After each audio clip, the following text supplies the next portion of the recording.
All right, you seeing the full presentation screen? Yep. All right.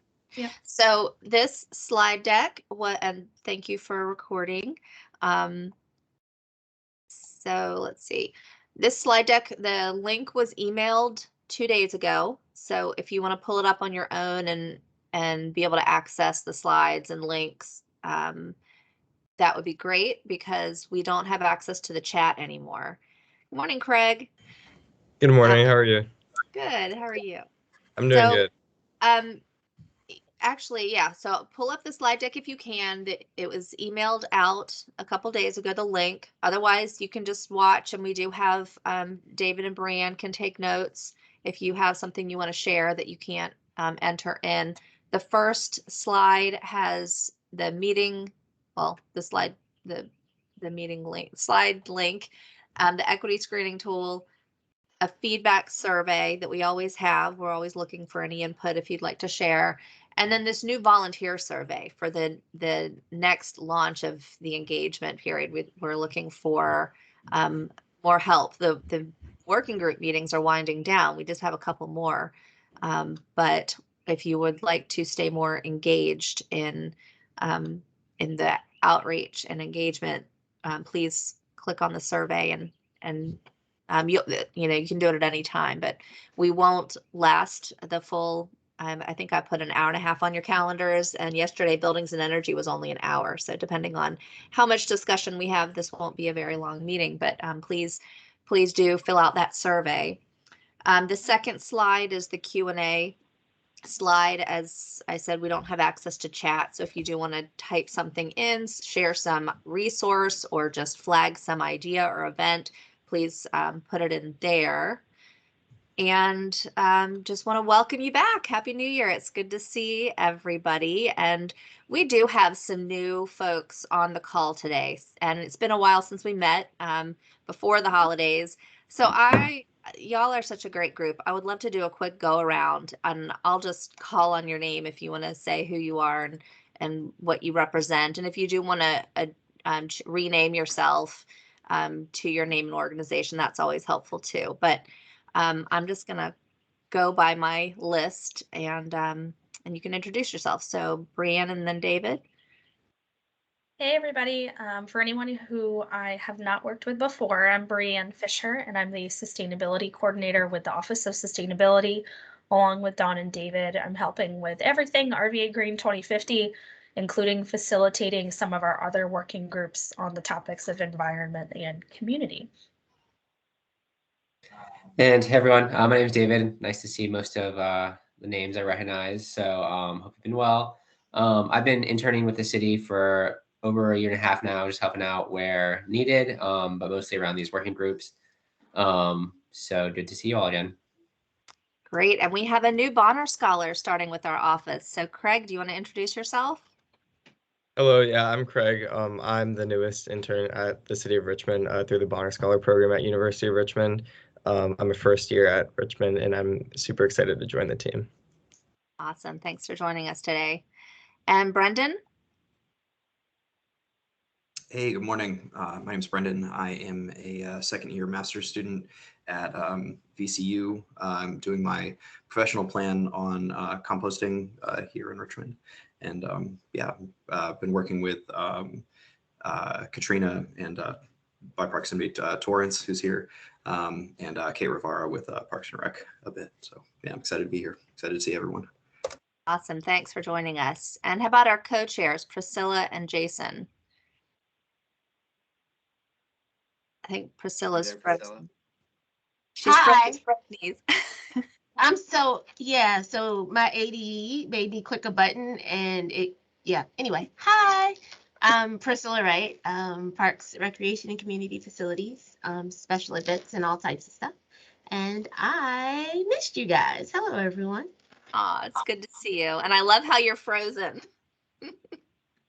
On my screen, at least. I don't know if everyone else sees that, but it's cute. All right, Jason. Hi, I'm Jason. I'm here to help out, basically. I run a conservation landscaping company, and I am involved with stuff. Keep busy. Can't wait to keep working. Nice. And Torrance? Good morning. I'm Torrance Robinson. I work with Department of Public Works, and I'm just excited to be back and to be back in the saddle working with this group on such an important issue. So thanks. Absolutely. Thanks. And Sharon Baxter? Hi, good morning. Sorry, I'm not sure what's going on with my camera, but I'm Sharon Baxter with the Department of Environmental Quality. Very interested in what Richmond's doing. Thanks. Yeah, thank you for all your help. Let's see. Dawn Williamson?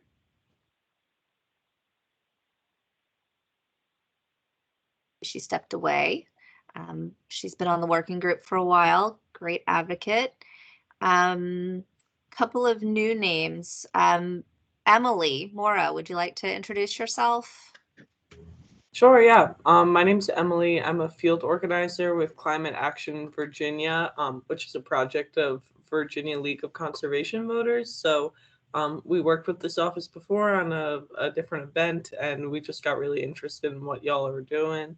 So yeah, that's why I'm here today. Great, thanks for joining us. And I see another one of our Bonner Scholars is on the call. Brian, do you want to introduce yourself? He may have stepped away, but he's also a Bonner Scholar, University of, oh, there you are. Sorry, my internet's lagging out a little bit. Hi, Brian, sophomore at University of Richmond. Excited to be here. Wonderful, thanks for joining us. And Kate? Good morning. Thanks for having me, Waste Working Group. Yes, thanks for being here. This is our Parks and Rec recycling, composting advocate, community gardens, right? Yes, ma'am. Yep. Okay. So, and I'll be here till 10 because I have to scoop. Okay, great. Thank you for joining us. Did I miss anybody? Yeah, this is Ryan Duckett. I'm on audio only, but I'm a Richmond resident and consultant for SES engineers, and I represent the SWANA Old Dominion chapter board and Virginia Composting Council. Excellent, thank you. We have such a well-rounded group and awesome resources on this call. So really appreciate you giving us your time this morning, sharing all of your great expertise and experiences with us so we can make sure that we have the best plan possible. So let me go ahead and get started on the presentation. We're going to go ahead and give you a chance to share some updates. Again, if you wanted to type onto the presentation, we have some sticky notes where you can put in any resources or links or just share your wins and then recent wins. Then we'll go over where we've been since we last met in November, what the office has been up to, and then we will introduce the draft Climate Action Plan 2030 to you. So that's going to be exciting. We're looking forward to hearing your reactions to it. And then we'll have a discussion about engagement and advocacy and wrap up. So like I said, I don't think we'll take the full time that we normally do, but staff is available. So we will stay on the call as long as anyone wants to walk through any of this or ask questions or share ideas. So today's objectives, we're going to review the planning process, make sure everyone's on the same page of where we are and what's coming next. We'll orient you to this, the 2030 plan, and then we'll look forward to the launch of the community-wide engagement period that's happening later this spring with plan adoption and approval in the summer. And we're looking for your help. So we want to share with you what that looks like at this point and get some ideas for how to be as effective as we can. You're familiar with the ground rules. Like I said, this is such a great group, so many well-rounded perspectives, and every single one of you has something important to share. So please speak up. All right, so this is where we would love to hear from you. Like I said, it's been a while. I know you're all up to all kinds of exciting things. So please feel free to come off mute and just speak up or type directly onto this slide on these sticky notes what you've been up to.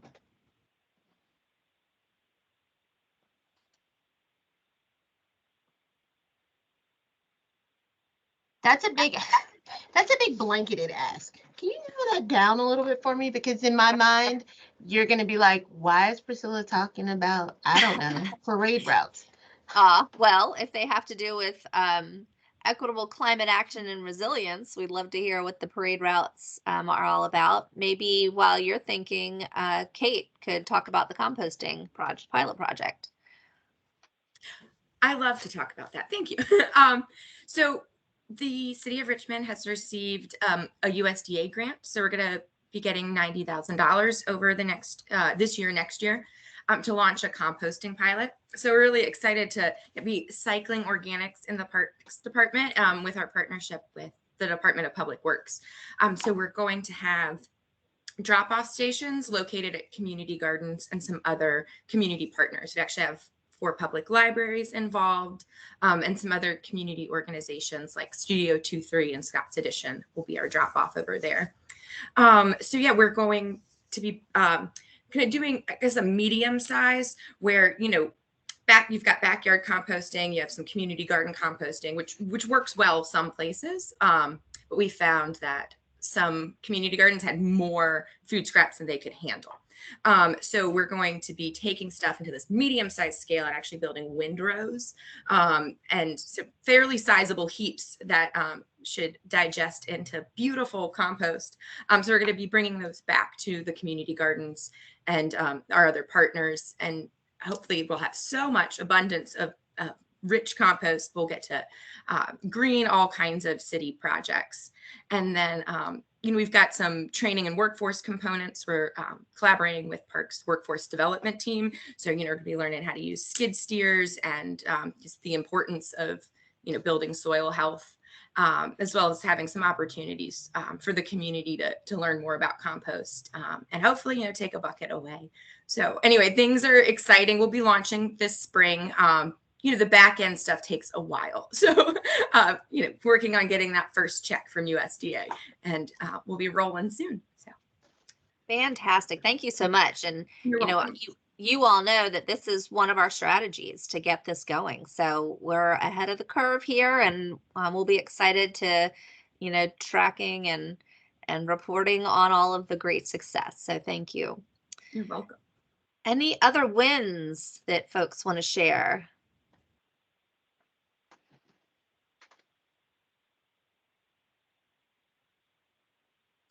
I feel like I want to like talk about stuff, but I don't know. It's too early in the season.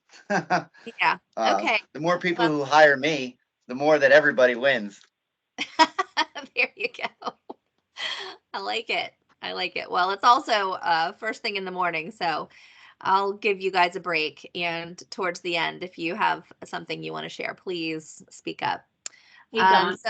Yes. This is Sharon. I just wanted to mention, I was only sort of tangentially involved in it, but the state did release the first ever coastal resiliency master plan, which does, you know, Richmond is considered part of the coastal area. And that was in December, and that, you know, that was a huge effort, and it will be, now it's being implemented by the Department of Conservation and Recreation. Yes, thank you. To the coastal resiliency, the community flooding fund. I don't think I have the right name, but anyway, all the money that's been going out to communities across the state. Yes, excellent. Thank you so much for sharing that. That is, that's great. Great news, great report. Okay, so with that, let me get over here. Just to kind of quickly review this timeline, we've been working on this for a long time, and we've been in this orange for a long time, the plan development. You guys, this is basically all the work that you've been doing. And since November, we have been taking all of your wonderful input and organizing it into a draft plan. And so the staff has been developing the content, and for the past few weeks, we've had a graphic designer to put it together into something attractive. So looking forward to your feedback on that. But then really we're moving into this adopt and implement phase. So between April and May is the community-wide engagement launch, and then we'll be finalizing the plan after it goes through the different approvals. or departments and administrative review. And then later in the summer, we're seeking approval and adoption from City Council. So we are almost there. And then implementing everything. That's what we're all excited about. So this is what it looks like. You know, the initiative is RVAgreen 2050. But this work that we're doing is getting us to our 45% reduction by 2030. So it's the strategies that we've prioritized through all of the different working groups are put in this Climate Equity Action Plan 2030.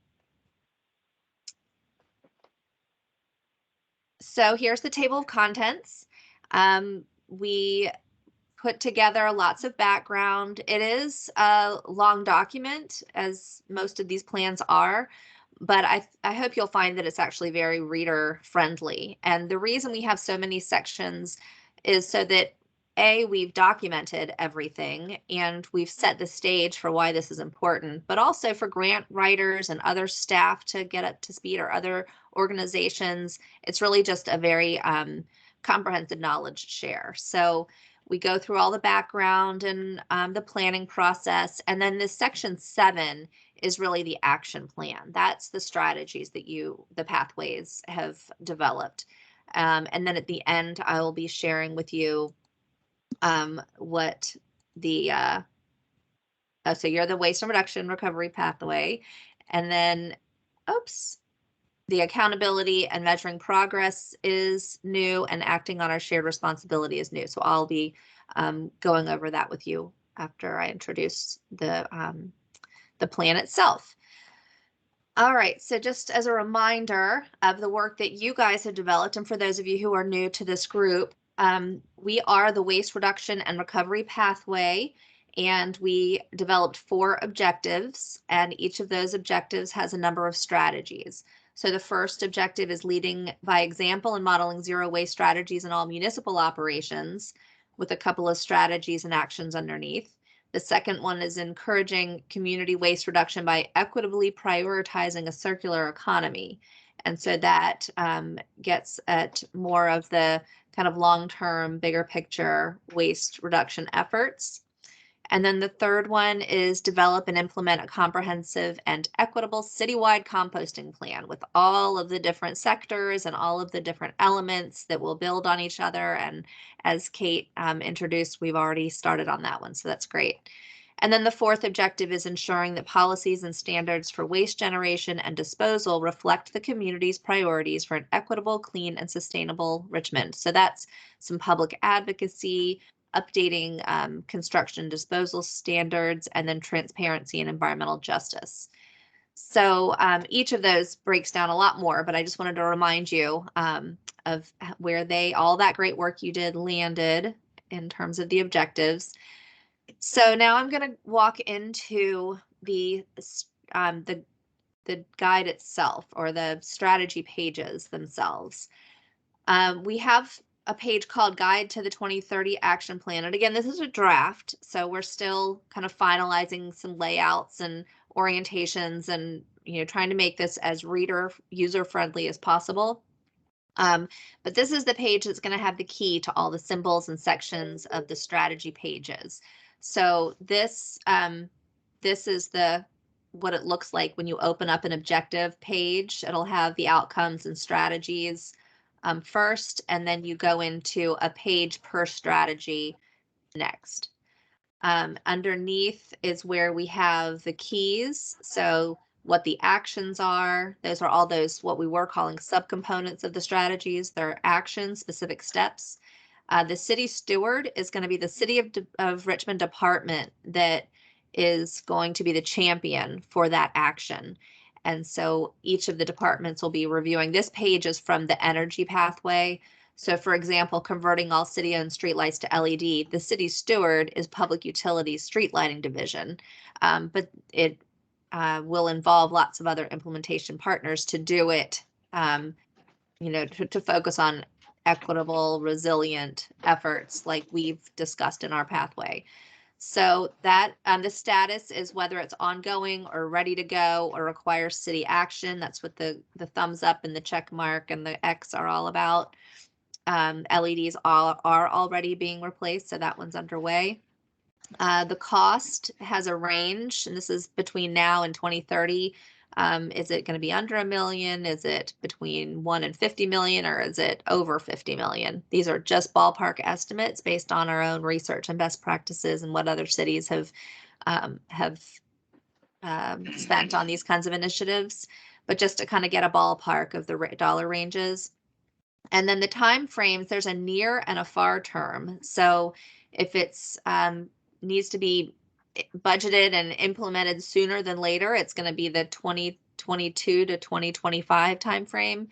And if it's something that we need to work toward, might require some kind of legislation or something, it's more of the 2026 to 2030 timeframe. And then these last three columns are, you've seen versions of this before. You know, does this action, how much does it reduce greenhouse gases? What, you know, is it have resilience toward flooding or heat islands or extreme weather or community resilience attributes? And then the community priorities from the equity screening tool, which of those priorities are addressed through this action? So this is just kind of a you know, a summary of those actions, and then all the great work that's been done behind the scenes to gather lots of details, legislation, implementation partners, funding and financing opportunities. All that is being held in our office. We have all that information to hand off to the implementation teams, and there's a worksheet that'll be in the appendix that'll we'll be able to put all that into. So that's the explanation of the page itself and a key to all of the strategy pages. So let me just back up and show you as you open the waste pathway what it looks like. So like I said, you have the name of the pathway and the tagline that you've seen all along and the 4 objectives. And then the next page is going to be the objective itself with the outcomes and the strategies listed underneath. And let me just remind you what those outcomes are all about. So when we did all that great impact mapping last summer, I know it was what was it, like outputs, outcomes, and impacts, and it was confusing, but it was really informative to the big picture of what we hear from all of the stakeholders that have been involved, you know, over 125 stakeholders and representing all kinds of communities and organizations.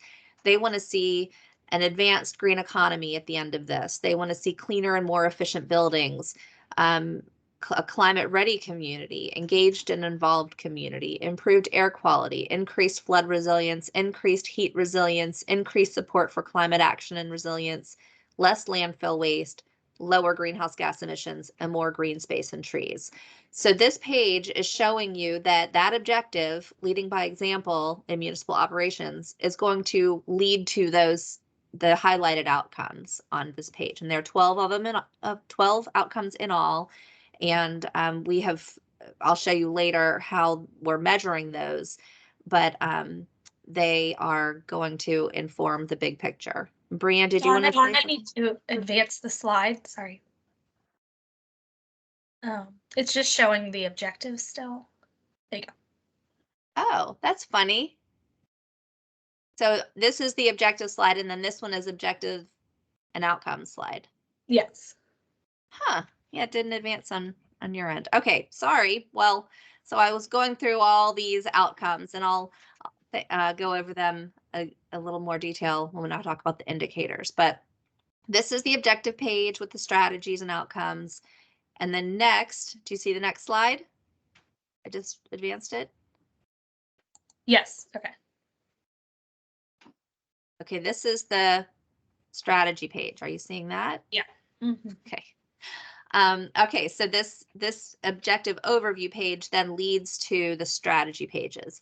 So every strategy has its own page, and there are 50 of them across all 5 pathways.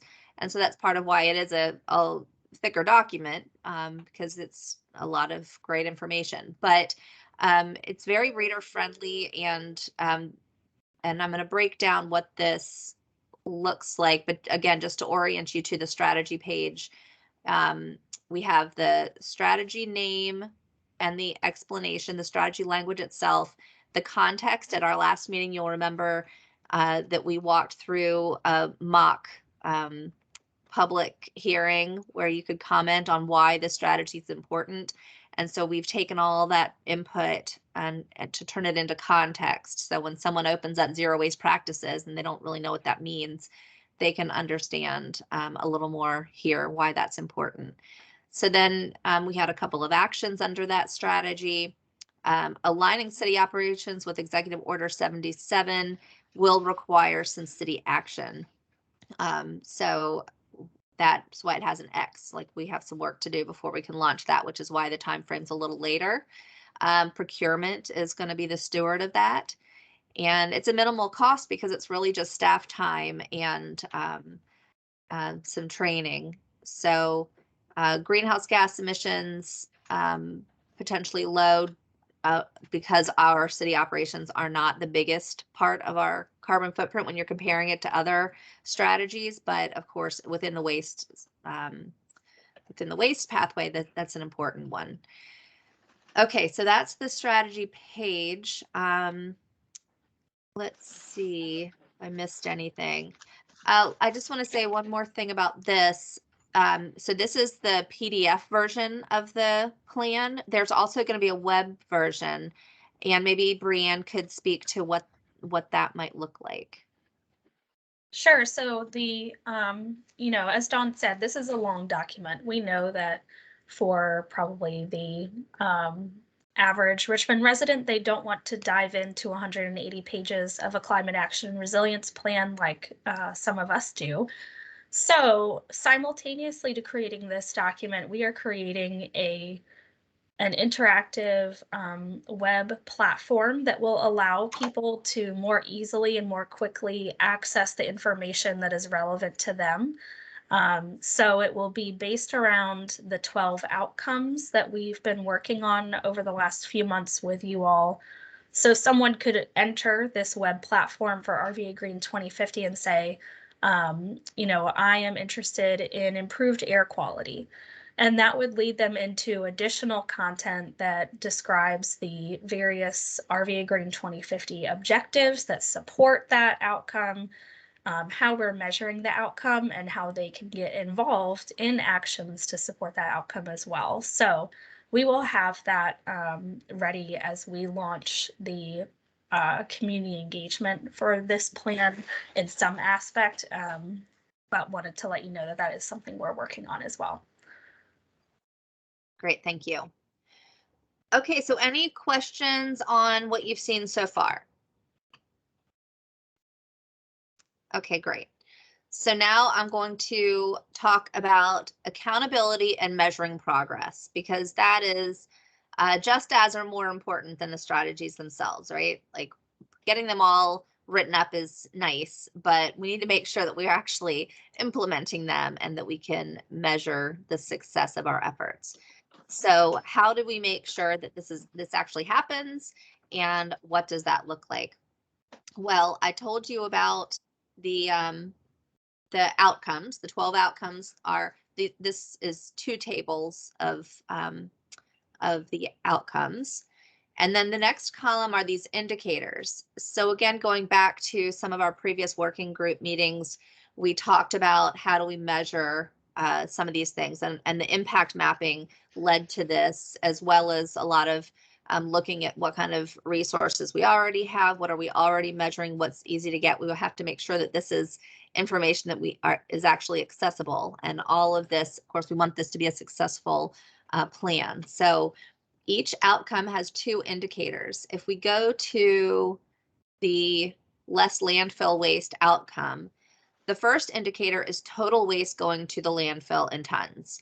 So for those of you who are in the business of waste, it's really hard to track. You've got a lot of sectors and a lot of you know, it's crossing jurisdictional lines. It's really hard to measure. So getting any more detail than that is tricky, but at least through city operations, we can measure what trash we are picking up, and then we need to, or we can, you know, go to the transfer station operators and the private haulers and try to find out how much trash is coming from Richmond and ending up in a landfill.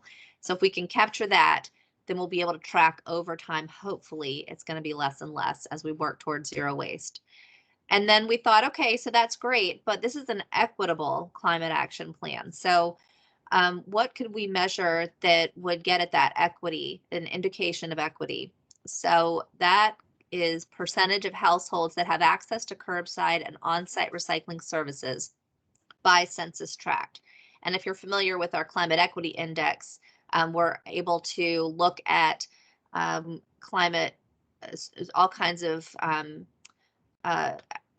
you know, vulnerabilities and demographics by census tract. And so that helps us identify equity, how equity aligns with this measurement. And the reason we chose that one for equity is because a lot of, so one of the biggest complaints, again, for those of you in the business, multifamily households don't have access to curbside recycling, and that's a big problem. So if that's something that we can start getting a handle on and helping with in some way, that's going to be a really big, between now and 2030, that's going to really help for equitable waste management in our view.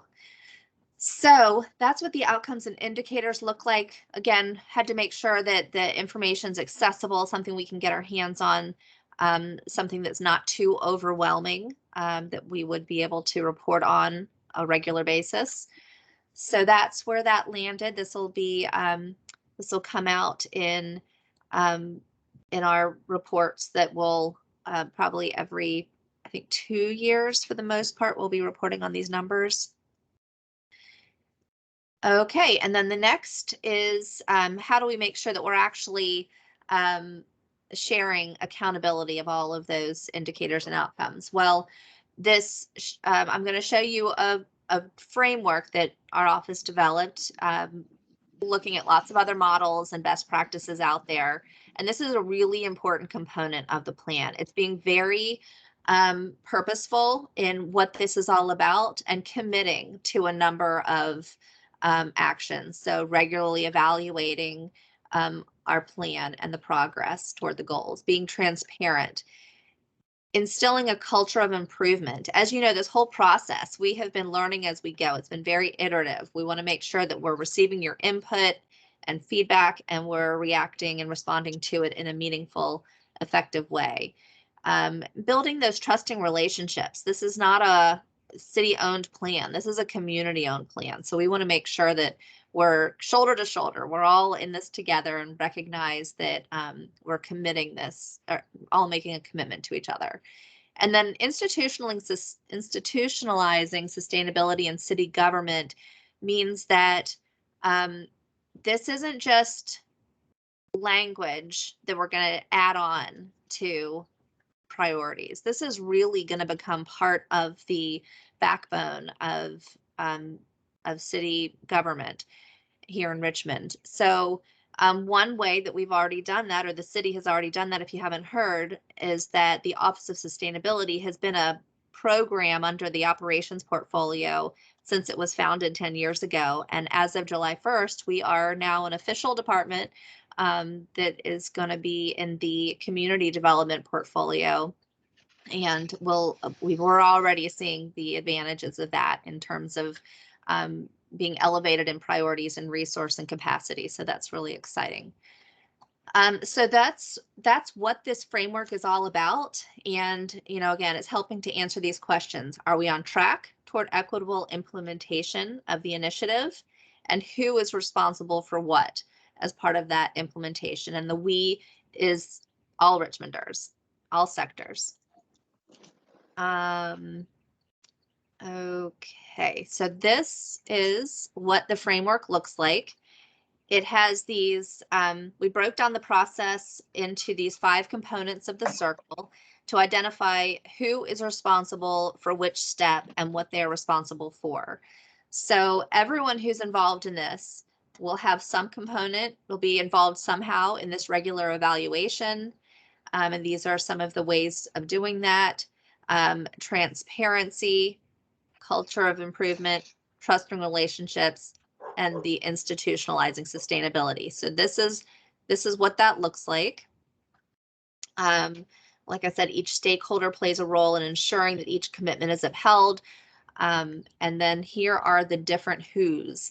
So the Office of Sustainability will be responsible for championing the plan overall, and what that looks like within city government and in the community, and then convening the different implementation teams, tracking the data, and then organizing the partners, conducting surveys, preparing annual reports, and then stewarding the development of the adoption plans in intervals between now and 2050. So that's the office's responsibility. But then we've got the implementation teams, and they will be responsible for implementing them. And I'm hoping that most of you will be on implementation teams to make sure that these strategies actually become successful. And then the teams will use the equity screening tool to make sure that it is equitable, and provide updates to the office at regular intervals. And then the Racial Equity and Environmental Justice Roundtable, which has been involved in this from the start, is going to continue on in some form or fashion. And these are all of the responsibilities that they will be accountable for. Then we have the mayor and CAO, ensuring overall accountability for the initiative, reviewing and approving the action plan that's going to be, so this is going to be adopted into Richmond 300, which is great. It's just going to give it even more teeth. Reviewing the annual reporting, providing annual updates in the state of the city address. If you heard Mayor Stoney the other night, he did announce that this was in the works. So hopefully next year he'll have an even bigger update to share. And then ensuring that there's dedicated and consistent funding, and reviewing and approving those updated plans. City Council will have some of those accountability measures, the Planning Commission, the Green City Commission, and then the community as a whole in participating in the planning, implementation, and update process. And that is all of our engagement. So our launch of the engagement is going to include a lot of setting the stage for what that will look like in the future. Okay, so that's the shared accountability framework. Does anyone have questions on that? I have a ton of questions, but I might save them. Oh, well, if it's on this, go ahead. Well, it's on maybe a slide or two ago. I should have written them down. On this. One more. Census. This is probably something that should have been brought up in that. Accountability and data sources of the census. That was a Trump census, and Richmond has a gigantic Latino population, and I don't think that that's an accurate gauge. So, yeah, thanks, Jason. I'll just respond. We are looking into that as well. So the census is definitely not perfect, and particularly the 2020 census. So as we look at the data tools that we have, we're kind of evaluating what's available and then what we can improve on. So for now, most of our data is based either in the census or the CDC. We haven't yet started using the 2020 census data because we're still kind of doing that evaluation to see what the experts are saying about its accuracy, equity issues, those sorts of things. But just wanted to let you know that is kind of on my radar as we continue to work with data.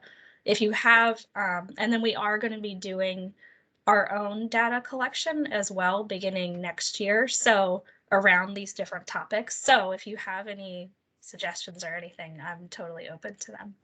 Okay, I'll think them up and sling them to you. Thanks. And last little thing I wanted to ask, and this may be for the end, but I'll just throw it out there now. Do you think the new governor is going to affect the feasibility of this whole plan? So my answer is no. I think it's in the works. It's already in alignment. There really isn't a whole lot of there aren't a lot of politics in this. This is all local level initiatives. You know, maybe some, I don't know, we could kind of probably dream up all kinds of ways that things could get turned around, but as of right now, I'm not seeing it. I think things All right, are in the works. PMA then. Thanks for answering my questions. Anyone else? Okay, great questions. Thank you, Jason. All right, so then the last piece are just the appendices. And that's where, even though it's already a long plan, it was really important to document all the great work that you guys did. So that is things like the definitions and acronyms. We want to make sure everyone knows what all these big words mean, as simple as we've tried to make it. And the strategy implementation guide and template that I mentioned, those worksheets with all the background information, that'll be in the appendix. The full list of strategies that you guys developed prior to prioritization. So we have 188 strategies to refer back to from the beginning. The climate vulnerability and risk assessment. We have the greenhouse gas inventory, other things like the equity screening tool and the equity assessment, and the how did we come up with our modeling scenarios. All that great documentation is going to be in the appendix with detailed methodologies for all of the plan content sections, and then the 2 city council resolutions, the climate emergency resolution and the net zero resolution. So all of that will be in the appendix. And then any other questions on the plan? This might be where I have Brianne pull up the Conveo document. I'm going to tell you in a minute what's next, but in the meantime, while you're still kind of envisioning what it looks like, I'm going to stop sharing my screen for a minute and I'll let her share hers. All right, so what we are going to be leaving you with today is an opportunity to review the entire plan. And I'll walk you through the tool that we're going to be using to facilitate that process. One thing I did notice, Dawn, it still has February 18th for the deadline, but I believe it's March 11th. So y'all have about a month to take a look at the full document. And our primary question we are asking the working groups at this point is, does this reflect the work that you've been doing over the last year and a half or so? You don't have to look through the entire thing. We are going to be having the document professionally proofread and copy edited and all of that stuff. You'll see that we have placeholders for things like additional graphics and maps. So it's not in a final state yet, but we did want to give you the opportunity at this point to provide any input. So we're going to be providing a link to this platform, Conveo, which we've used before. We know it's not everyone's favorite tool, but with over 100 working group members looking at this at once, this is the easiest way that we could think of to do this review. So we just have some, once you enter the website, we just have some preliminary information, all of which we've gone over already. The document itself is embedded into the Conveo platform. So you have a couple of options here of how you'd like to review it. You do have the option of downloading it using this tool here, and it will download the full PDF if that is easier for you to review. If you do that option and you make comments or anything on the document, we'll figure out a way to get those back to us because it is a very large file. So just keep us posted. The other option is to do the review right here in the Conveo tool. So You can do that in the embedded state like it is now, just kind of sort of scrolling through the pages, or you can use the table of contents, which we know is kind of a mess right now, but you can hopefully make out here what the different sections are. So if I click on strategy waste reduction down here, it goes right to the waste section, and you can take a look at that. I'm just going to go back up to the top for now. Another thing you can do to make this a little bit easier is to use the full screen mode right here, and that'll give you all the same tools. So as you're going through this, you have the option to make comments. Your cursor will appear as this plus sign when you hover over anything, and you just click, and you can be like, I don't. Sure. And add a comment. It will ask you if you're an anonymous or non-city user to put your name and contact information in case we need to follow up with you. You can also, I'll hide this so you can see I just made that comment. You can see other people's comments. So this is a test I did earlier, and there can be a little bit of discussion. So like if someone posts something, a question or a suggestion, and you either agree or disagree, you can thumbs up or thumbs down, or you can reply and say, oh, I have an answer for that, or here's another thought that I have. You're seeing the remove and edit features because I'm in the sort of like administrative mode right now. So you'll be able to edit your own comments, but not other people's. I think that's everything that I want to go over. Does anybody have any questions about using this tool? Cool. All right, I will stop sharing then, and also reach out to us if anything comes up along the way. That work? Did I stop sharing? Yes.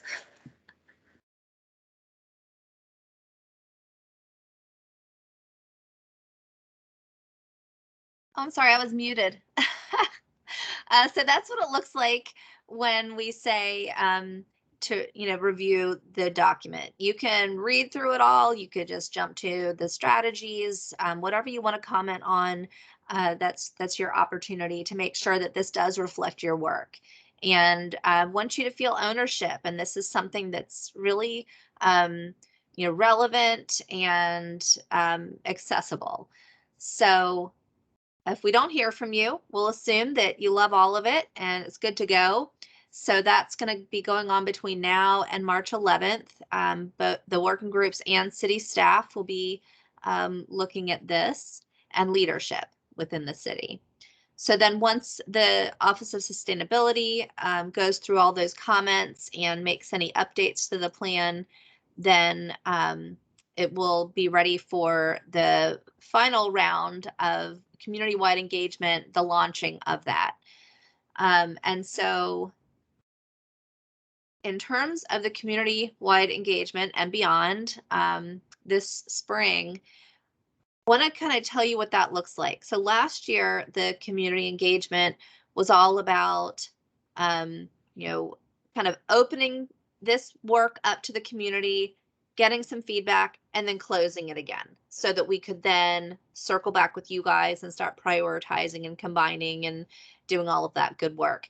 This time, it's not an open and closed thing. It's more like a launch. Okay, so now what community engagement means is we are bringing this to the community, and we are trying to start spreading awareness, climate literacy and reaching new audiences and building support for adoption, and then just extending the networks and building those implementation teams. Really, we're kind of launching this adoption and implementations phase of community engagement.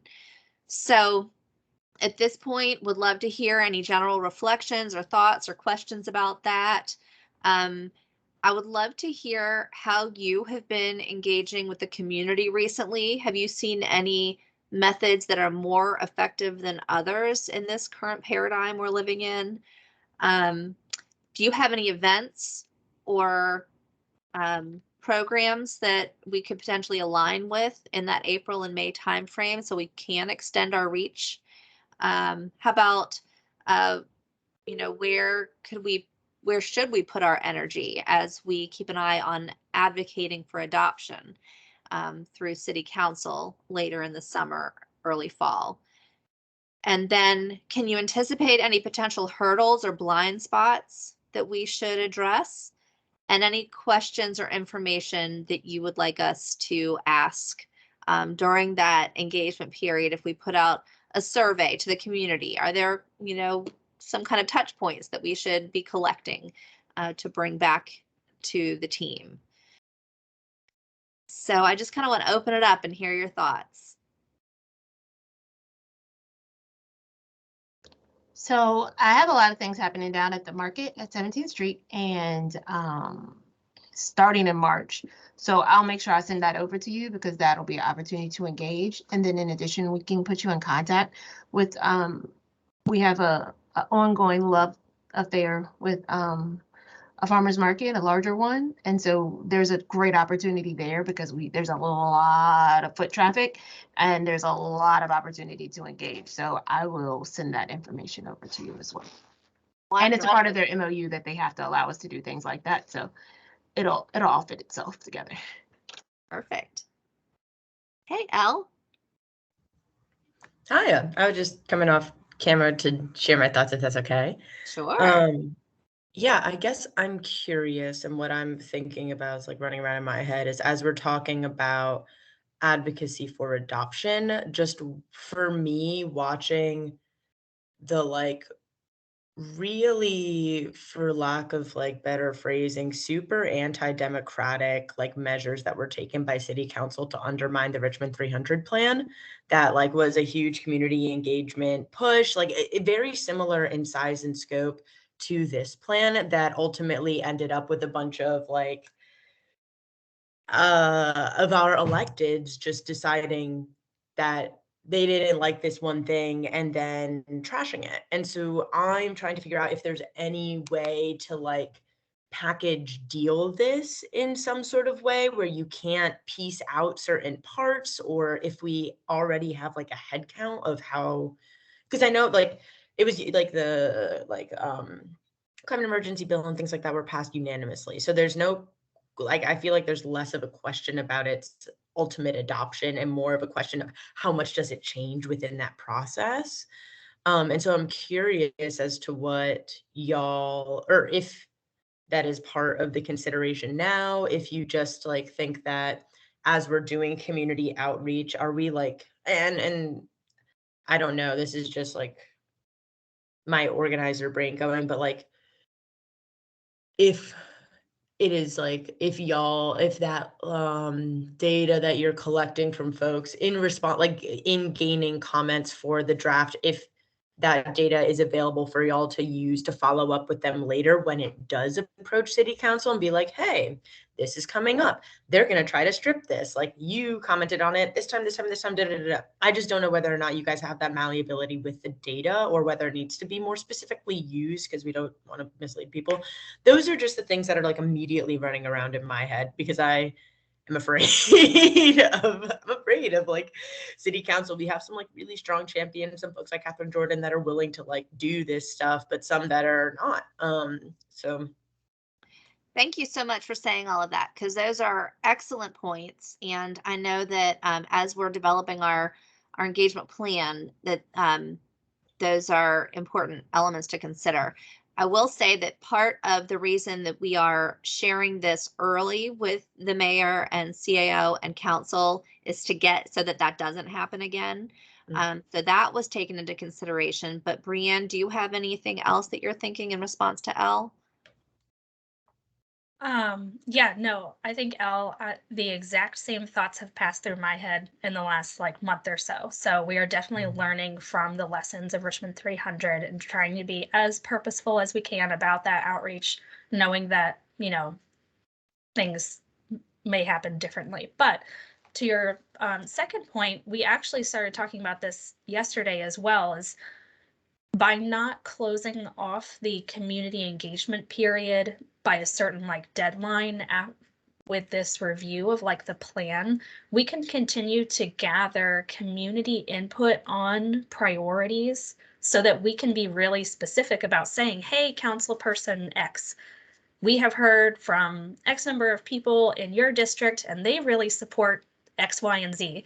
So that's one way that we literally were just talking about yesterday, using developing like engagement tools to get that kind of input. So we are actually going to be developing this strategy for what this looks like over the next month or so, and are going to be inviting working group members to join us in that. We don't have an official working group meeting until after April, or actually June will be the last one. So if you're interested, we'd love to have your voice. We can also chat in a one-on-one or put out, something for comment. So thank you. Oh yeah, that's super neat. So this will be just kind of a conglomerate of all of the different working groups. It's not like going to be squarely in the jurisdiction of the Environmental Justice Roundtable type thing. Exactly. Yep. Oh, that's neat. Sweet. Yeah. I love that. We are all hands on deck at this point. So yeah, no, I hear that. And then in terms of like aligning and timeframes and like events and things that I know that they're like, at least in my work, lots of different like groups that do like kind of like active canvas efforts throughout that period of time. And I'm wondering what the parameters of outreach look like, because that's like the RVAgreen 2050 is something that can really easily be tacked on if you're already like, I go out and I do like transit stuff twice a week, right? And I'm out there and I'm talking to folks at bus stops, and it is really easy for me to have a half sheet or something like that to pass out alongside whatever sort of stories I'm collecting from folks that are like, frustrated with the frequency of the JRTC. And so are there sorts of materials that could be handed out to partner organizations? Because I would love to make that available if it's there. I don't know if that like is outside of the scope and it needs to be RVAgreen 2050 branded in order to do that, or like, I just don't know what parameters y'all have. yeah, I'll just say at this point, we're really trying, one of our goals, which again, we're going to be putting out for folks to like help us with, is building this network of not just RVAgreen 2050, but overall equitable climate action and resilience, which includes things like transit initiatives, of course. So yes, we will have materials. We'll be working on those over the next couple months. And yes, we would love to have them passed around through all of these channels. So I appreciate the offer there. Woo. All right, I'm done. You've heard enough of my voice now. Thank you. I appreciate it. Oh, this is great. Thank you so much for speaking up.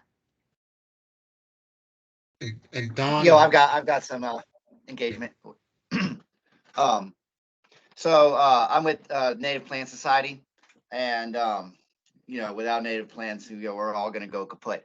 And there are some cool events coming, and I would definitely like some of those quote unquote materials for these things. I'm teaching 2 classes over the summer on conservation landscaping and native plant agriculture. And I'll also be tabling the Henrico Native Plant Festival. And those things are all coming up in like the next 3 to 5 months. And so I can bring materials, I can pamphlet, I can get the idea out.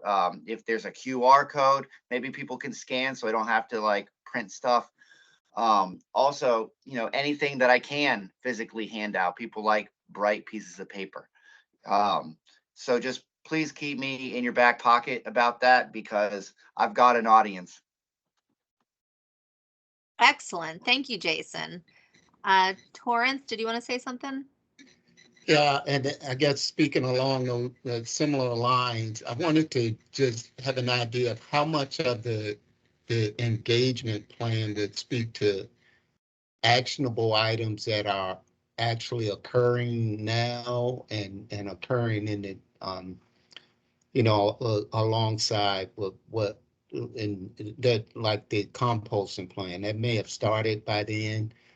We're doing we have some stuff with ARPA funding, and as part of the community engagement plan, will we speak to some of those items in terms of, okay, this is what we're doing now, and has already transpired, and it kind of giving a little groundwork for some of those things that are taking place. I like that. That's a good idea. Mhm. Yeah, because we're trying to think about what it is that we want to share and ask specifically. So I think that's a great idea. So, okay, and we can discuss some of the things that we have going on through different funding sources, but I think it would be good because it seems like some of these things to be going on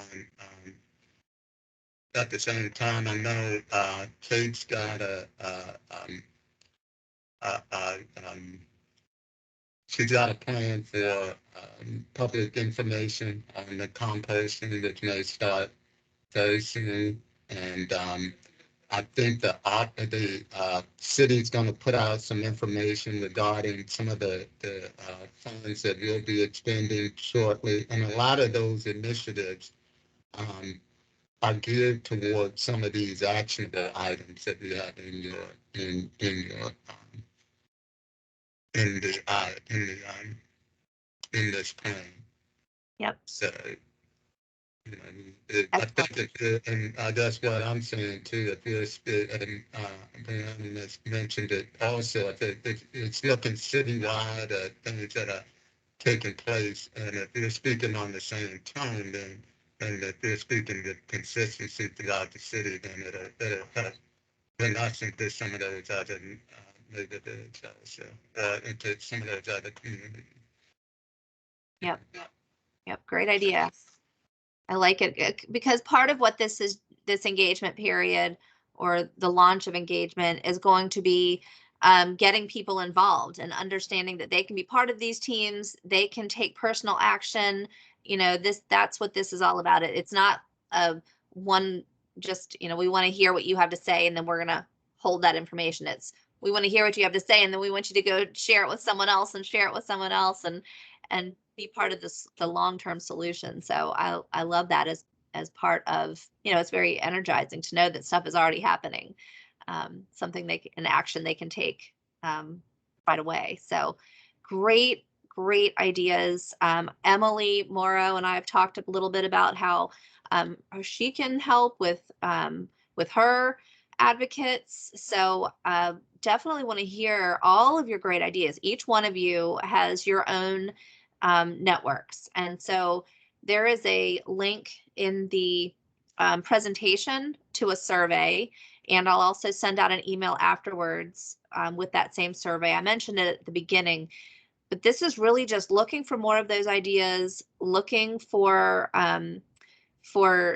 you know, how you think you could help in some way, shape, or form, or even if you just have a suggestion of how we could do something a little differently this time. I would love to hear what you have to say on that. So that is it. Our next step is we'll have an all hands on deck working group meeting in April to share that what this ends up looking like, this community engagement launch. And then the mid-April to mid-May is when we're really going to be like all hands on the streets, or all feet on the streets. And then the final meeting with you guys back in June after we get some input and we look toward adoption and then implementation. So again, that survey, please fill it out. If any of you have thought of something you'd like to share, the stage is yours. Otherwise, I will send you off and wish you a good day. But really, really appreciate you all being here and hearing this and getting your valuable input.